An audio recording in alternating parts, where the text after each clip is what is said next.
क्या आपने कभी महसूस किया है कि आप अपने अतीत की परछाइयों में उलझ गए हैं? क्या आपके दिल में अब भी वो पुराने गुनाह और गलतियां आपके जीवन की राह को धुंधला कर रहे हैं?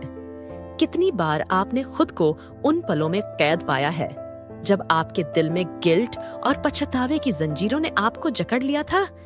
क्या ऐसा नहीं लगता कि ये बोझ आपकी रफ्तार को धीमा कर रहे हैं, आपको पीछे की ओर खींच रहे हैं? लेकिन क्या आप जानते हैं कि परमेश्वर ने पहले ही उन बोझों को उठा लिया है? यह समय है उन जंजीरों को तोड़ने का, उन बोझों को छोड़ने का और नए आत्मविश्वास के साथ आगे बढ़ने का। परमेश्वर आपके साथ हैं और वह चाहते हैं कि आप भी अपने जीवन में इस नई यात्रा को अपनाएं। चलिए, इस बात को समझने के लिए पहले एक कहानी से शुरू करते हैं। एक बार एक बिजनेसमैन था जो हर चीज को सहेज कर रखने की आदत रखता था। वह अपने हर पत्र, हर दस्तावेज को सहेज कर रखता था। समय के साथ साथ उसके ऑफिस में इतना सामान जमा हो गया कि उसके लिए खुद को वहां काम करना मुश्किल हो गया। उसकी सेक्रेटरी एक दिन आई और बोली, सर, ये जो ढेर सारा सामान आपने रखा है, इसमें से कितनी चीजें ऐसी हैं जो अब बेकार हो चुकी हैं। इनमें से बहुत कुछ तो समय के साथ सुलझ चुका है, अब उनका कोई महत्व नहीं है। क्यों ना हम इन्हें फेंक दें? बिजनेसमैन ने सोचा, ठीक है, इन्हें फेंक दो, पर पहले एक एक की फोटोकॉपी करवा लो ताकि मैं इन्हें भी सहेज कर रख सकूं। सोचिए, कितना हास्यास्पद है यह। वह व्यक्ति यह समझ नहीं पा रहा था कि अब पुरानी चीजों को सहेजने का कोई अर्थ नहीं है।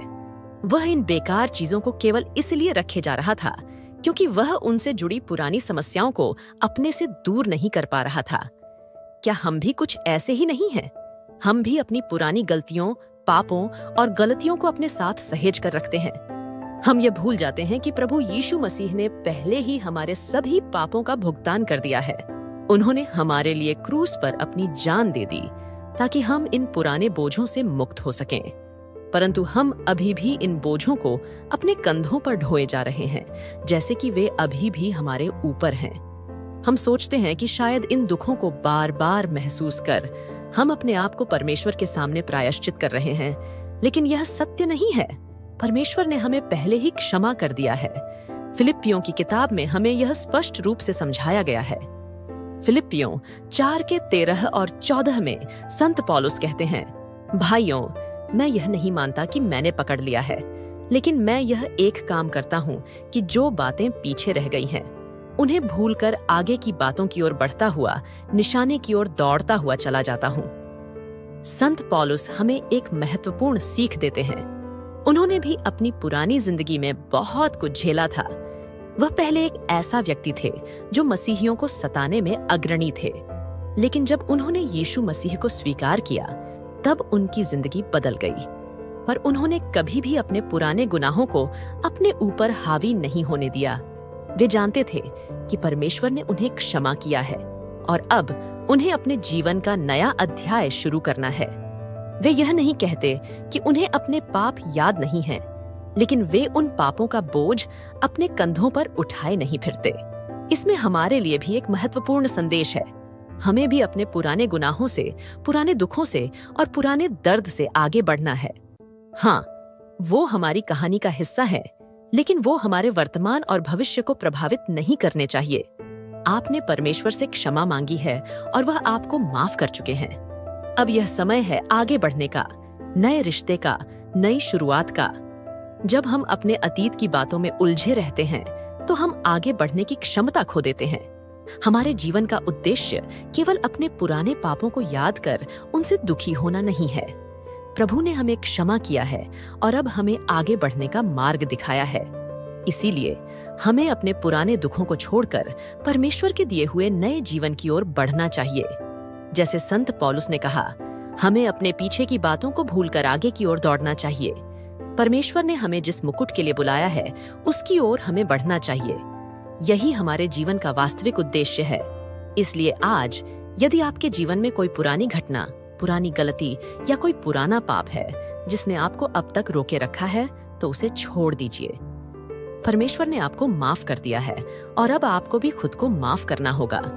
ये जीवन आगे बढ़ने का है और हमें इस नए अवसर को स्वीकार करना चाहिए। अब यह समय है नए रास्ते पर चलने का, पुराने बोझों को पीछे छोड़ने का और परमेश्वर के साथ नए अध्याय की शुरुआत करने का। जब आप पुराने बोझों को छोड़कर आगे बढ़ने का निर्णय लेते हैं, तो यह एक नई शुरुआत होती है। यह एक ऐसा समय है जब आप खुद को पुनः खोज सकते हैं, अपने उद्देश्य को पहचान सकते हैं और परमेश्वर के साथ अपने रिश्ते को और गहरा कर सकते हैं। यह वही क्षण है जब आपको यह समझना होगा कि परमेश्वर ने आपको जिस यात्रा पर भेजा है, वह पुरानी जंजीरों से बंधी नहीं है, बल्कि यह यात्रा एक नई स्वतंत्रता, एक नई दिशा की ओर है।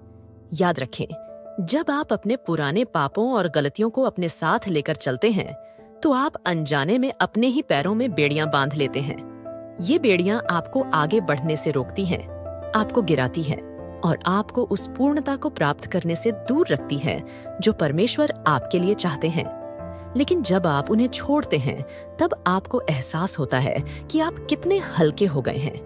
आप देखेंगे कि आपकी गति बढ़ गई है, आपकी दिशा स्पष्ट हो गई है और आपके जीवन में एक नई ऊर्जा, एक नई प्रेरणा आ गई है।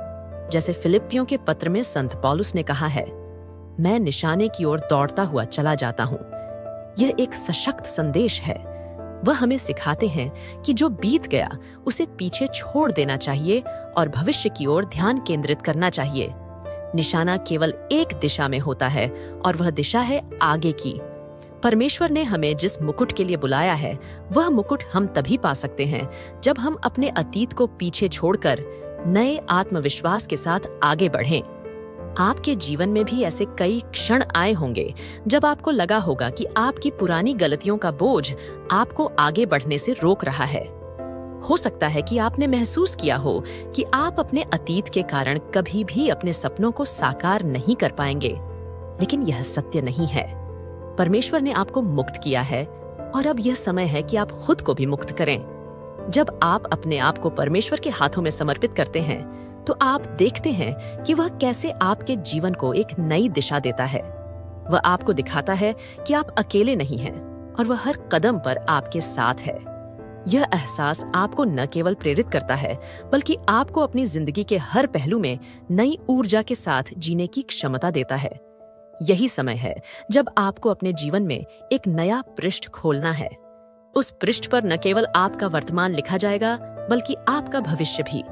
और यह भविष्य तब सबसे उज्जवल होगा जब आप अपने अतीत को परमेश्वर के हाथों में सौंप देंगे और विश्वास करेंगे कि वह आपके लिए सबसे अच्छा करेगा। भजन संहिता में लिखा है, जो लोग यहोवा की बाट जोहते हैं, वे नूतन बल प्राप्त करेंगे। वे उकाबों की नाई उड़ेंगे, वे दौड़ेंगे और श्रमित न होंगे, वे चलेंगे और थकित न होंगे। भजन संहिता 33:20-21।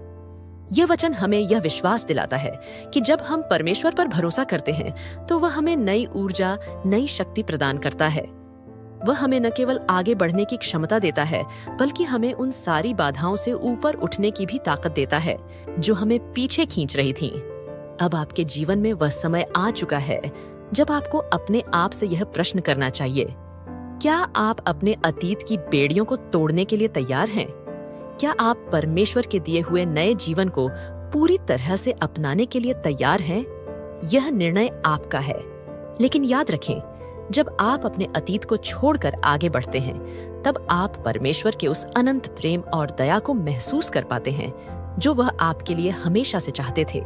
और जब आप आगे बढ़ते हैं, तब आपके जीवन में वे आशीर्वाद आने लगते हैं जिनकी आपको हमेशा से आशा थी।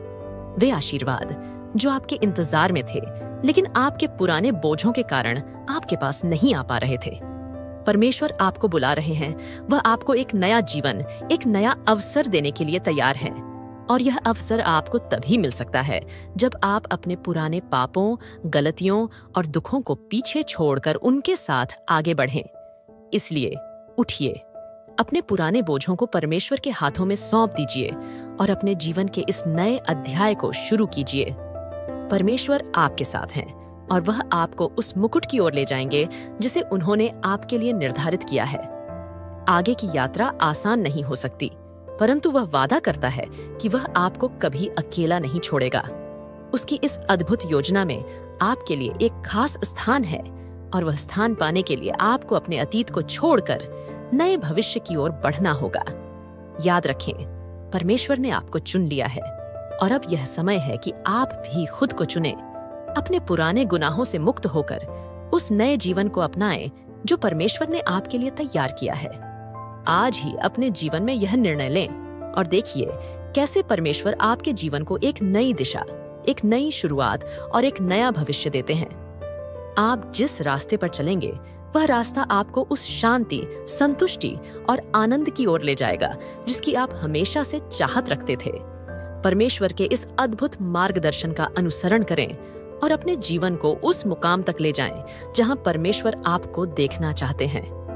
प्रिय ख्रिस्त विश्वासियों, अगर आज का यह संदेश आपके दिल को छू गया है और आपको प्रेरणा दी है, तो हम आपसे आग्रह करते हैं कि आप हमारे चैनल सीक्रेट स्क्रिप्ट सोर्स को सब्सक्राइब करें। इससे आपको हर दिन ऐसे ही बाइबल के प्रेरणादायक संदेश और कहानियां सुनने का अवसर मिलेगा जो आपके जीवन में प्रकाश की किरण बनकर आएंगी। साथ ही आप हमें इंस्टाग्राम और एक्स पर भी फॉलो कर सकते हैं, जहां हम नियमित रूप से प्रेरणादायक बाइबल वचनों और कहानियों को साझा करते हैं। सभी लिंक वीडियो और चैनल के विवरण में दिए गए हैं। आपका दिन प्रार्थनामय हो और परमेश्वर की अनंत कृपा आप पर सदैव बनी रहे। पिता, पुत्र और पवित्र आत्मा के नाम पर आमीन। जय यीशु।